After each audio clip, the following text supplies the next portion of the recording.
Assalamualaikum warahmatullahi wabarakatuh.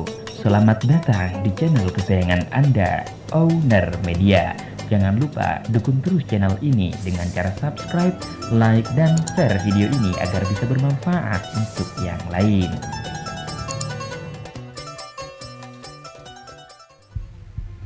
Telah beredar sebuah hadis yang menyebutkan terjadinya hal-hal yang menakutkan di pertengahan Ramadan ini. Umat Islam yang dalam keadaan susah menghadapi musibah corona masih ditakut-takuti lagi dengan tanda-tanda kiamat. Hadisnya sebagaimana berikut.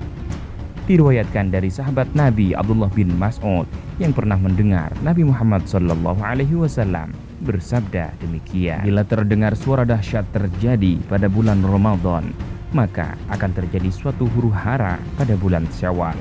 Semua suku akan saling berselisih pada bulan Zulqa'dah. Pertumpahan darah terjadi pada bulan Zulhijjah dan Muharram. Dan apa itu Muharram? Pada bulan itu banyak manusia yang terbunuh. Rasulullah SAW sampai mengulanginya 3 kali. Para sahabat pun bertanya, suara dahsyat apa itu ya Rasul? Rasulullah SAW menjawab, suara keras yang terjadi pada pertengahan bulan Ramadan, yaitu tepatnya malam Jumat. Itu suara dahsyat yang nanti akan mengagetkan orang-orang yang sedang tertidur, membuat orang yang berdiri menjadi duduk. Para wanita terhempas keluar dari kamarnya. Pada malam Jumat di tahun tersebut banyak terjadi gempa bumi. Jika kalian telah melaksanakan sholat subuh di hari Jumatnya, maka masuklah ke dalam rumah, kunci pintu rumah, tutup lubang-lubangnya, lindungi diri kalian dengan selimut, tutuplah telinga kalian.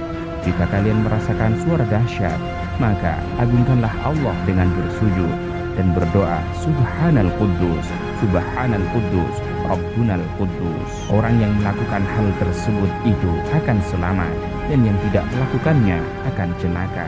Hadis ini terdapat dalam kitab Al-Fitan karya Imam Nu'aim bin Hamad, salah satu guru Imam Al-Bukhari yang berasal dari Naf di Khurasan, yang sekarang masuk wilayah Turkmenistan. Namun ternyata para hufad di bidang ilmu hadis memberi catatan terhadap hadis ini terkait nama-nama para perawi yang meriwayatkan, yang hal itu berdampak pada keabsahan hadisnya.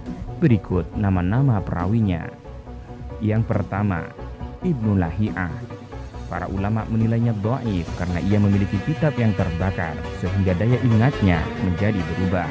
Yang kedua, Abdul Wahab bin Husain. Al-Hafidh Ibnu Hajar Al-Asqalani berkata, Abdul Wahab bin Husain, ia meriwayatkan dari Muhammad bin Sabi, ia dari Ibnu Lahiyah.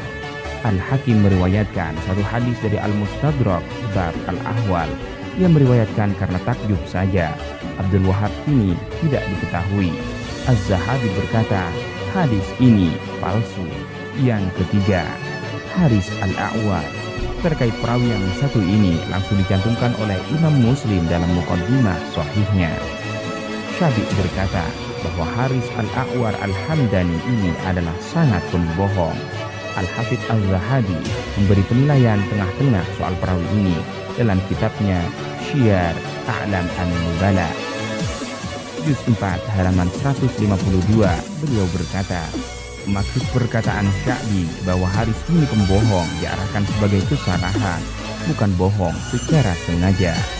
Demikian pula perkataan Ali bin Madini dan Abu Haysamah bahwa Haris adalah sangat pendusta.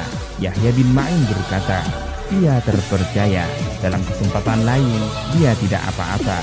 Demikian pula Imam Nasa'i, pada kesempatan lain Nasa'i berkata, Haris bukan perawi yang kuat. Kemudian Nasa'i dan para ulama pengarang kitab hadis as-sunnah berhujjah tentang Haris. Abu Hatim berkata, Haris tidak bisa dijadikan hujjah. Haris ini menurut saya Al-Zahabi termasuk orang yang tidak boleh dijadikan hujjah. Di samping hadis ini ada yang menilai hadis palsu, juga ada yang menilai hadis ini dhaif, maka tidak bisa dijadikan hujjah. Ternyata Syekh Nu'aim bin Hamad yang mencantumkan hadis tersebut di dalam kitab Al-Fitan telah membuat judul khusus, yaitu beberapa riwayat tentang tanda-tanda dari langit, soal terputusnya kerajaan Bani Abbas. Dengan demikian, riwayat ini sangat multitafsir. Hampir setiap Ramadan yang pertengahan Ramadannya jatuh pada hari Jumat, maka hadis ini selalu ditampilkan. Wallahu a'lam. Semoga bermanfaat.